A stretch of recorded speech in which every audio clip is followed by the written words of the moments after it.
warahmatullahi wabarakatuh. Perkenalkan, nama saya Putri Purbasari dari kelompok 7 akan menjelaskan tentang perkembangan sistem saraf pusat dan organ sensoris.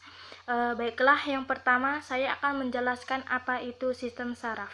Sistem saraf adalah sistem koordinasi berupa penghantaran impuls saraf ke susunan saraf pusat, pemrosesan impuls saraf, dan pemberian tanggapan rangsangan. Sistem atau susunan saraf merupakan salah satu bagian terkecil dari tubuh, tetapi merupakan bagian yang sangat kompleks. Susunan saraf manusia mempunyai arus informasi yang cepat dengan kecepatan pemrosesan yang tinggi dan tergantung juga aktivitas listrik atau impuls saraf. Yang kedua yaitu saya akan menjelaskan tentang susunan sistem saraf. Sistem saraf terbagi menjadi dua, yaitu secara anatomi dan secara fisiologi. Secara anatomi, sistem saraf terbagi menjadi dua, yaitu sistem saraf pusat atau SSP dan sistem saraf tepi. Sistem saraf pusat ini terdapat di otak dan medula spinalis. Sedangkan pada sistem saraf tepi ini terdapat saraf spinalis dan saraf kranial. Secara fisiologi, sistem saraf terbagi menjadi dua, yaitu sistem saraf otonom dan sistem saraf somatik. Pada sistem saraf otonom terdapat simpatis dan parasimpatis. Selanjutnya yaitu bagian-bagian otak. Adapun bagian-bagian dari otak adalah yang pertama yaitu cerebellum, terus kemudian cerebellum, thalamus, pineal gland atau bisa disebut dengan kelenjar pinel, spinal cord atau saraf tulang belakang, medulla oblongata, pons, pituitary gland atau kelenjar di bawah otak, dan juga hipotalamus. Selanjutnya, saya akan menjelaskan tentang sistem saraf tepi. Pada sistem saraf tepi terbagi menjadi dua, yaitu saraf kranal dan saraf kranial. Saraf kranal adalah 12 pasang saraf kranial muncul dari berbagai bagian batang otak. Beberapa dari saraf tersebut hanya tersusun dari serabut sensorik, tetapi sebagian besar tersusun dari serabut sensorik dan motorik. Adapun saraf spinal ada 30 pasang saraf spinal, berawal dari korda melalui radix dorsal atau posterior dan ventral atau anterior.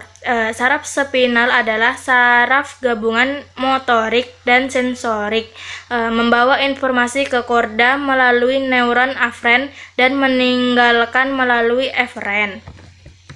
Adapun selanjutnya yaitu gambar dari saraf kranial. Baiklah, di sini ada gambar dari saraf kranial. Saraf kranial 1 olfaktori termasuk dalam sensoris karena saraf tersebut berperan dalam penciuman.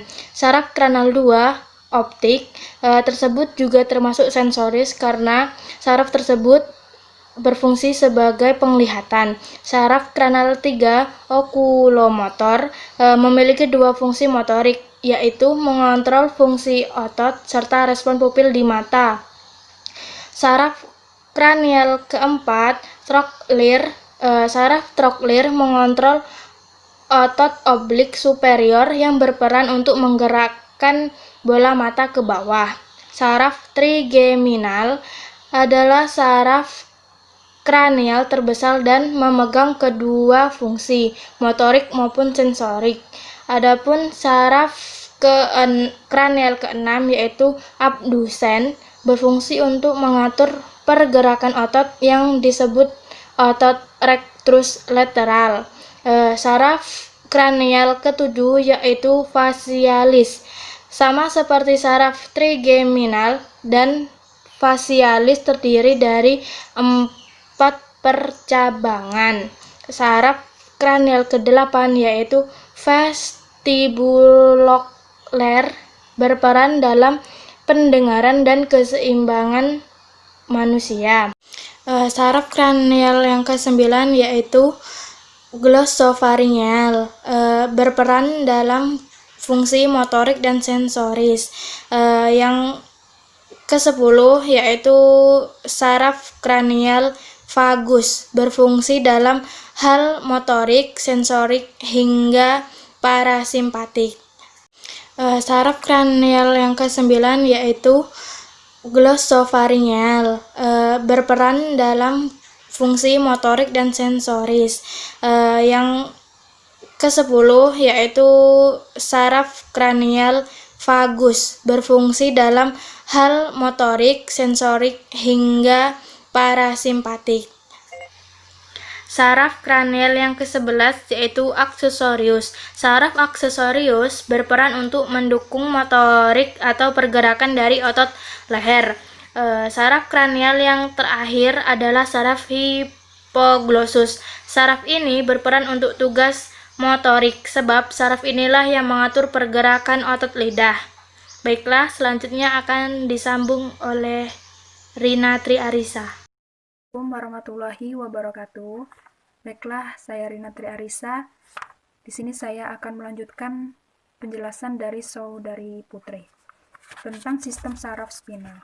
Sistem saraf spinal merupakan sistem saraf gabungan dari motorik dan sensorik. Pada sistem saraf spinal terdapat 31 pasang saraf yang berawal dari korda radik dorsal atau posterior dan ventral atau anterior. Next, slide selanjutnya kita membahas tentang sel-sel pada sistem saraf. Sel-sel pada sistem saraf ada dua, yaitu sel saraf atau neuron dan sel glial. Sel saraf atau neuron ini berfungsi sebagai menghantarkan impuls dari indera ke otak dan dari otak akan menuju ke otot. Untuk yang saraf glial ini berfungsi sebagai pemberi nutrisi pada sel saraf atau neuron. Baik, slide selanjutnya mengenai perkembangan sistem saraf pusat. Perkembangan sistem saraf pusat diawali oleh proses neurulasi.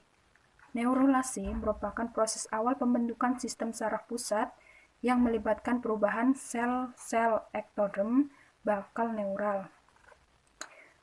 Dimulai dengan pembentukan keping neural atau neural plate, lipatan neural, dan penutupan lipatan untuk membentuk neural tube.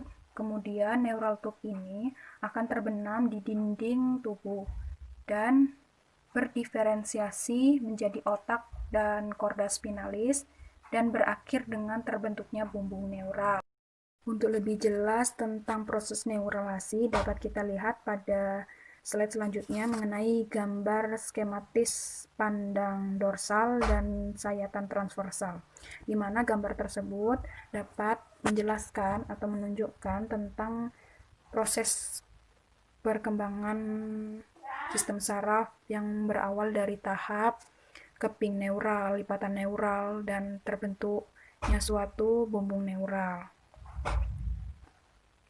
Next, slide selanjutnya, di sini ada gambar tentang skematis proses neurulasi pada vertebrata, dan dapat kita lihat beberapa perbedaannya dari baris pertama, kedua, dan ketiga. Untuk baris pertama itu merupakan neurulasi khusus, di mana pembentukan bumbung neural dengan pemisahan atau peninggian epidermis yang membatasi keping neural. Contohnya itu pada amphiokus. Yang baris kedua itu ada neurulasi primer.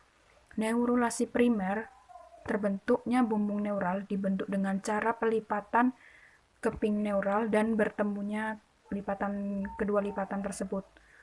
Contohnya pada amfibi, unggas, mamalia, termasuk juga manusia. Untuk baris ketiga ini tentang neurulasi sekunder. Neurulasi sekunder pada bumbung neural terbentuk oleh adanya kavitasi dalam kelompok sel ektodem yang memadat. Untuk neurulasi sekunder, contohnya pada ikan. Terbentuknya bumbung neural pada proses neurulasi akan menjadi bakal pada sistem saraf pusat. Pada sistem saraf pusat ini terdiri dari otak, meliputi otak dan sumsum tulang belakang.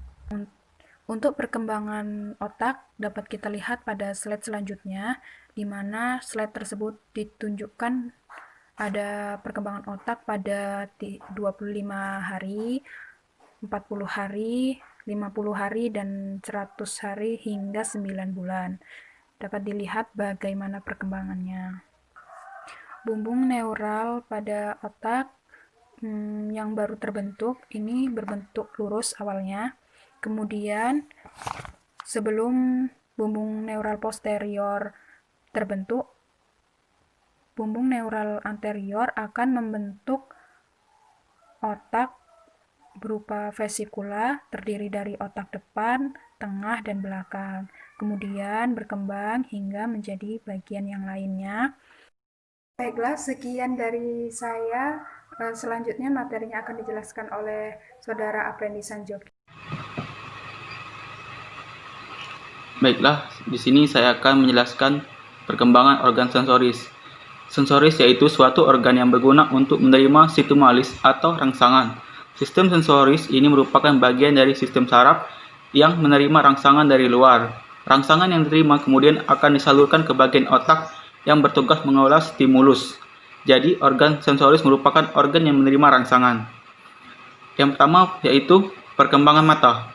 Pembentukan mata dimulai dengan piskola optik, merupakan penonjolan ke arah lateral pada wilayah proencephalon bagian posterior, yang kemudian menjadi diencephalon. Lalu, vesikula optik menyentuh atau kontak ke ektrodom permukaan di wilayah tersebut dan mengindukasinya, sehingga terjadinya penebalan yang disebut plakoda lensa. Selanjutnya plakoda yang berpinpeginasi dan menginduksi balik ke vesikula optik, mengakibatkan vesikula optik berimpeginasi menjadi cawan optik dengan dinding rangkap. Sementara impaginasi berlangsung lebih lanjut, hubungan antara cawan optik dan otak menyempit menjadi tangkai optik. Lapisan cawan optik mengalami diferensiasi sel-sel pada bagian luar menghasilkan pigmen dan disebut retina lapisan berpigmen. Sedangkan sel-sel lapisan dalam mengalami mitosis dan diferensiasi menjadi neuron yang sensitif terhadap cahaya. Lapisan ini biasa disebut dengan retina lapisan sensoris. Akson sel-sel ganglion bertemu pada bagian dasar mata sepanjang tangkai optik dan menjadi saraf. Pada gambar yang kedua, yaitu perkembangan telinga. Perkembangan telinga ini ada 3, yaitu bagian dalam, tengah, dan luar. Pembentukan telinga dimulai dengan penebalan ektrodom permukaan disebut dengan plakoda auditorius. Saat tersebut, embrio sedang neuralisasi posisi plakoda auditorius di kiri kanan bakal melipencephalon. Penebalan dilanjutkan dengan impenetrasi sehingga terbentuk lubang auditorius, dan tahap berikutnya menjadi vesikula auditorius atau vesikula optik yang terlepas dari ektodom permukaan. Diferensiasi vesikula auditorius menjadi telinga dalam. Vesikula auditorius tumbuh membesar dan bentuk yang semula bulat menjadi memanjang arah dorsoventral. Lalu memulai bentuk dectus endolematik, bagian vestibula, dan bagian colecula. Lebih lanjut, vesikula auditorius juga tumbuh ke arah ventral dan lateral, dibentuk pula dengan ductus semicircular, utriculus, dan sacculus. Pada saat yang bersamaan, colecula mengalami perkembangan menjadi memanjang dan melengkung, dan seterusnya sampai melingkar 2,5 putaran. Pada sisi dorsal, tampak ductus reunius yang menghubungkan colecula dengan sacculus, dan auriculus juga dibentuk ganglion spiral colecula. Pembentukan tengah. Sementara perkembangan telinga dalam langsung terjadi pula perkembangan telinga tengah. Berawal di wilayah kantung paring 1 dan meluas ke arah lateral sehingga kontak dengan ektodom pada dasar celah paring 1. Bagian distal kantung paring 1 tetap meluas untuk membentuk tuba eustachius. Sementara perkembangan berlangsung, sel-sel mesenchyme di wilayah lengkung paring 1 berdiferensiasi menjadi rawan bakal malleus dan incus. Sedangkan yang di wilayah lengkung paring 2 akan menjadi stapes. Malleus, incus, dan stapes disebut juga escula auditorius. Pada tahap perkembang ini, escula terletak di atas bakal rongga timpani, terbenam dan dalam jaringan ikat longgar. Embrional, pada saat dilahirkan masih terdapat sisa-sisa jaringan ikat tersebut. Beberapa bulan kemudian akan habis direabsorpsi dan digantikan oleh ligamen atau jaringan ikat padat. Pada gambar yang ketiga, yaitu perkembangan organ olfaktorius hidung. Pembentukan hidung dimulai dengan penebalan ektrodom. Permukaan di wilayah frontal kepala embrial disebut palakoda asal atau palakoda olfaktorius. Kemudian palakoda tersebut berinvaginasi sehingga menjadi lubang nasal atau lubang olfaktorius. Jaringan mesenchym di sekitar lubang nasal berproliferasi dengan cepat. Lubang tersebut semakin dalam akibat proses invaginasi dan perkembangan jaringan mesenchym yang terus berlangsung secara simultan dengan perkembangan rongga mulut dan platum sekunder. Epitel yang membatasi rongga hidung pada awalnya merupakan epitel kubus atau kolumner selapis. Selanjutnya secara tahap menjadi epitel berlapis banyak palsu, columnar, bersilia, dan di antaranya banyak sel globet. Wilayah olfaktorius terletak di bagian atap. Di bagian atap rongga hidung, sel-sel reseptor olfaktorius berupa neuron bipolar terletak pada antara sel-sel epitel tersebut. Kesimpulan dari materi kami ini yaitu sistem saraf adalah sistem organisasi berupa penghantaran impuls saraf ke susunan saraf pusat, pemrosesan impuls saraf, dan pemberi tanggapan rangsangan. Susunan sistem saraf terbagi secara anatomi yang terdiri dari saraf pusat yaitu otak dan medula spinalis, dan saraf tepi yaitu saraf kranial dan spinal, dan secara psikologi yaitu saraf otonom dan saraf somatik. Sistem saraf pada manusia terdiri dari dua komponen yaitu sel saraf dan sel glial. Neuralisasi diartikan dengan proses awal pembentukan sistem saraf yang melibatkan perubahan sel-sel ektrodom bakal neural, dimulai dengan pembentukan kepingan neural, lipatan neural, serta penutupan lipatan untuk bentuk neural tube B. Kemudian terbenam dalam hidung, tubuh, dan berdiferensiasi menjadi otak dan korda spinalis, dan terakhir dengan terbentuknya bumbung neural. Organ sensoris merupakan organ yang menerima rangsangan. Perkembangan pada setiap organ sensoris sangatlah rumit dan kompleks. Terima kasih.